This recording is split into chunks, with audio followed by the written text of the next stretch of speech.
All right, the SP 500, the Nasdaq 100. Now, typically here on the channel, we're going over short form content about what to expect going into the next day. I made that video on Friday about expectations, but now on Sundays, we do more long form content on what to expect over the next 2 to 3 months and giving you updates based on that. And so that's what we're going to do specifically here today. Hopefully I won't keep you as long as I did last Sunday. And if you haven't watched that last video, it's right here entitled Black Swan. I'm probably going to actually clip this onto my main page so you can see, but I do recommend that you like and subscribe because it helps out tons here. And I'm making videos almost for you every single day, so you're prepared for stock news and the stocks that I'm liking the most. Now, if we look at a short-term perspective, you know, we're at a big level. I've said that the ES, the Nasdaq, you're coming into this major level. I think you have a little bit more upside potentially here as we look on longer form charts. But I want to say right now, I do anticipate on the short-term potential upside. However, we talk about what to expect on the long term right now. And if we look at basically some notes we looked at from last week, this is what we kind of talked about here. We talked about specifically from June into November, you basically had all your inflation data just spiking. I don't know how the hell I just did rainbow, but overall, that's what you kind of had going on, just straight up. Now, since then, basically end of October going into December, inflation data has been dropping. It's kind of been coming down. And this has kind of led us to a bullish November, bullish end of October to now where we are. And the question is pivot. And I want to say right now that we are not seeing a Fed pivot. Them reducing, and we got this information from Powell. We talked on Wednesday. He said the step going forward is reducing the hikes right now, not stopping, reducing. So this is probably what's going to happen, I anticipate. And this was kind of our guess of last week, a 50 point in December coming up, not this week, but next, and then a 25 in January. We know we have a kind of break between January into March. There's no February hike or meeting. So what does this mean? And I'm kind of going to follow through what we were expecting. Now, basically what I said, the most important time we're going to be looking at basically is essentially from January into March. And I think you have upside into the beginning of January. That's what I have to anticipate. That's what I'm wondering. And if we get the expected rates, this is what we would be sitting at flat, roughly 4.75 on total rate hikes. That's what we'd be sitting at. And this leaves us room to continue raising over the course of the year if we have to. Now, what's a few things that we know? We do know that they are not going to cut rates until 2024. And so over the next year, what does this tell us from a maybe worst case scenario? Stagflation. That's probably the worst case of what happens here. Now, there's the possibility going into this week that things could possibly get worse. And when we look at that, what we talked about in that Black Swan video was oil prices. And that's the focus of today.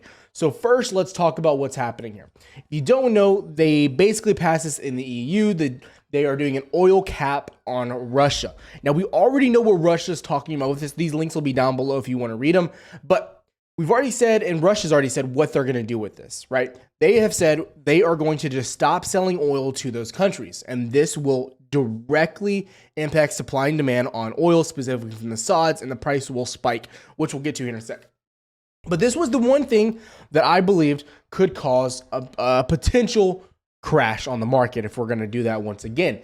And I'm not calling for it yet. We have to see exactly what happens with oil prices, and oil will definitely be a leading indicator, because if oil starts to pump, you'll start to see all this other data start to spike back again, which we'll get into here in a second. But that's what we're looking at now.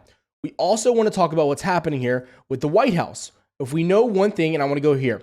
This is a chart showing what's happening with the United States, happening specifically with getting exports on Saudi gas. Going into around 2020, we saw a really large spike, and then obviously we saw a major crash, and we actually saw oil prices reach like a negative, I believe, on futures contracts, and then we saw it spike back up going into basically March and June of 2022. Now, the big thing that we've been seeing with inflation, this chart represents something really interesting. It's a Saudi imports coming into America, or exports, sorry. And look what happens. Around the September time, you spike, and then you fall off the face of the earth to basically the lows we saw of 2020, when oil reached its basically all-time low. What happened there?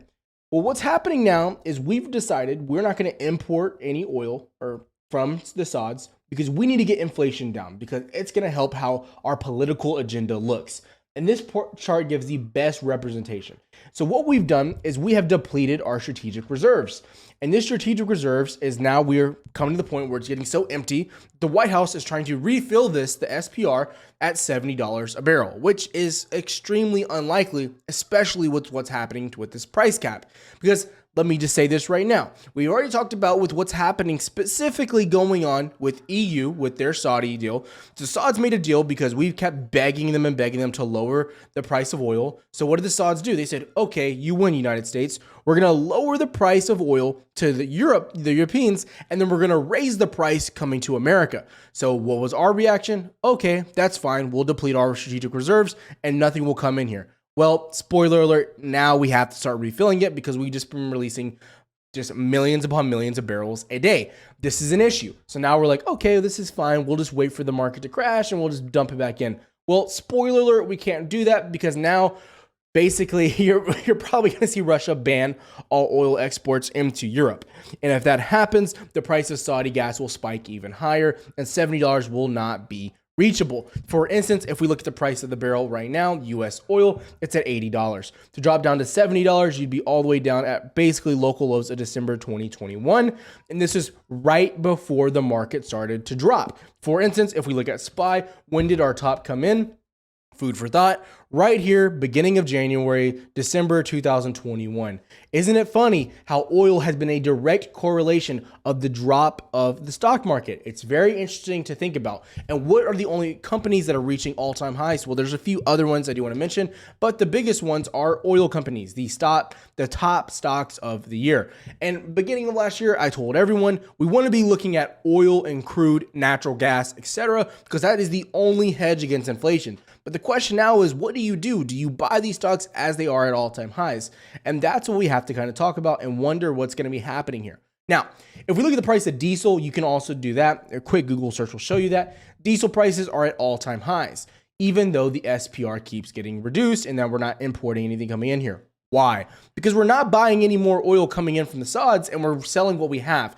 But it's important to note that our SPR reserves cannot be priced into what's happening with diesel because SPR cannot be used as diesel because it does not have the same elements. It's important to understand that. These are all things that are variables and it shows you the true value of gas right now. So I say all this and you're wondering, Tyler, where are you going with this? This could possibly be leading to a big slump coming into January.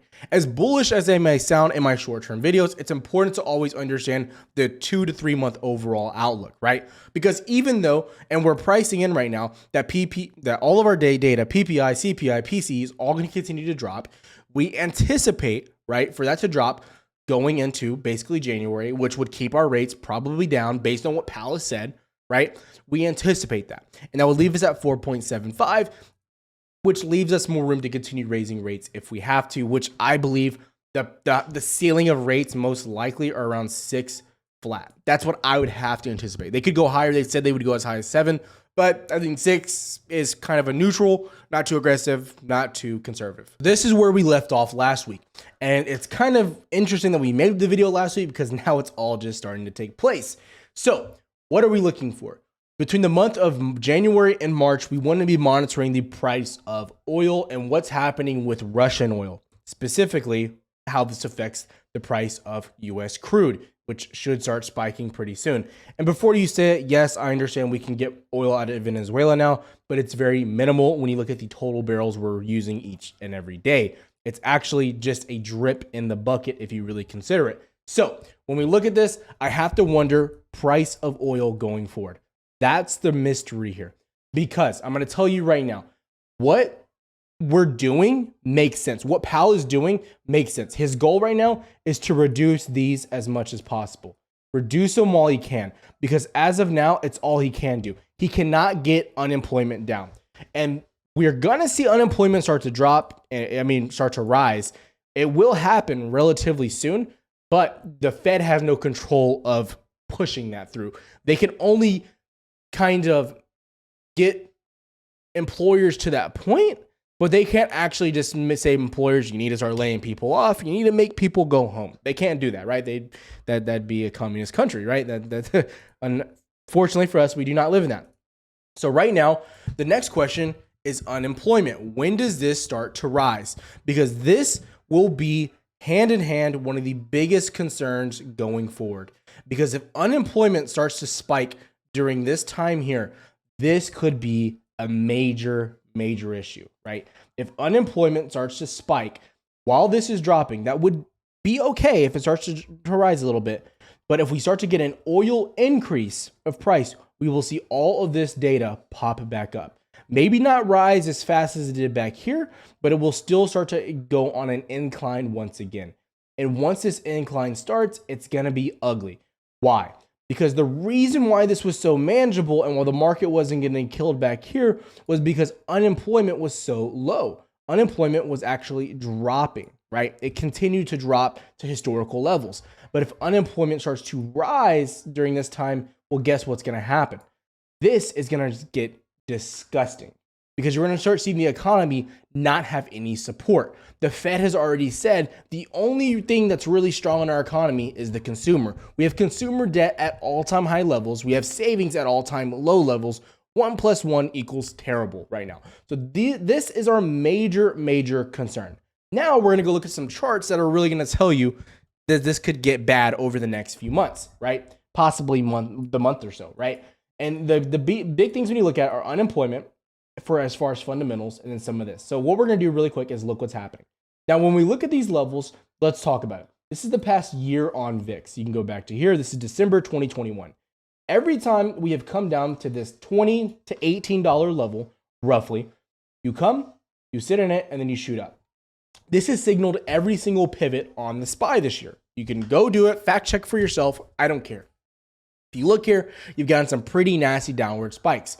So when VIX comes, we typically come down to the 19 area. We trend for about a week, 2 weeks, and then we spike back up. This is the daily chart, just so you know. Right now, we're actually getting a clean dip through this. So what does this tell me? We could possibly be coming down to the $16, $17 area. And if this happens, I believe you're just getting an amazing opportunity, right? Because one, I don't necessarily think we're going to get this crazy, just astronomical crash on the market. It's possible, it is, but I just don't see it happening personally. But all things considered, let's look. If you come down to this area, this is almost a must-buy area on VIX, the $16 level. Because even if we go back to 2020 through 2021, one of maybe the most bullish year on stocks we've had in maybe the past 50 years, every time you came down to $16 to $15, you bounced as well, and you get a decent little retracement on the markets worth considering. So if we come down to the $17 to $16 area, I'd be on high alert with my stocks, at least anticipating a little bit of a dip. It's worth mentioning also, as we covered in last week's video, that JP Morgan has anticipated in quarter number 1 of 2023, they anticipate a retest of lows of 2022. So they anticipate SPY will almost drop 10 to 15%. Just going to say that right now. And JP Morgan has been pretty spot on with some of their big predictions. For instance, last year, they warned everyone, and we talked about it here on the channel, that the number one producing ETF would be the volatility indexes. And guess what? VIX, UVXY, those produced a buttload of cash. As we can see, one of the most volatile years that we've ever seen from VIX. A move from 17 all the way up to 37. 1, 2, 3, 4, 5, 6, 7 times, about 6 times roughly in this span. Just want to anticipate. Over a $10 move back and forth, sometimes even a $20 move. I'm just saying that's a great movement from the VIX in comparison to previous times, which most of the time it's just a quick wick and a move back down, right? Food for thought, take it for a grain of salt, do what you will. It's also worth mentioning going to 2020 is when you had your really big pump, worth mentioning because of the way you moved on the market, and then you came right back down. So that's what we're looking at there. That's the things to be watching here. Also worth mentioning, looking at the yields. Now, when we look at the yields, I do want to say you're dropping below 4%, and you're holding very well.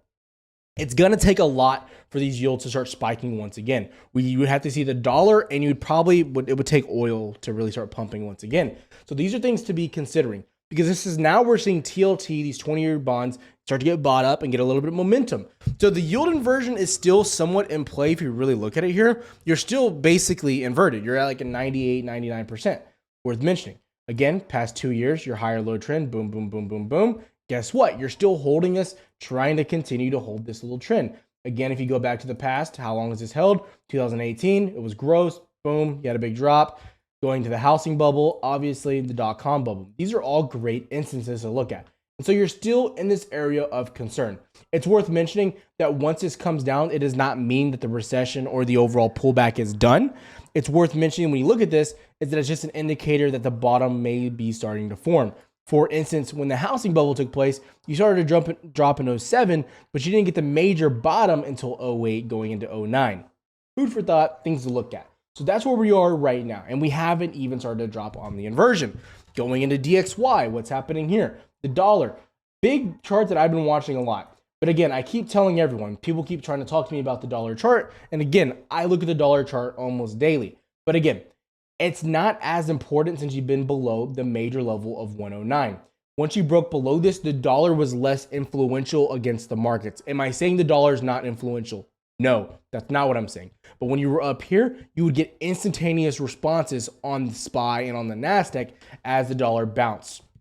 For instance, now when you bounce here, the SPY is not dropping drastically. You can go fact check, go look at it. It's worth taking notes of, worth mentioning. Like right now, the past 3 days, you're dropping drastically on the DXY, but even on Friday, you weren't really just going crazy on the SPY, just bouncing to the upside, right? There's less immediate impact here, okay? That's all important things to be looking at. Now, on last week's notes, we also looked at bonds and yields. It's important to realize Credit Suisse, even being one of the most bullish banks out there, which is important to know, the only bullish banks that are out there are foreign banks, which is Deutsche Bank and Credit Suisse right now.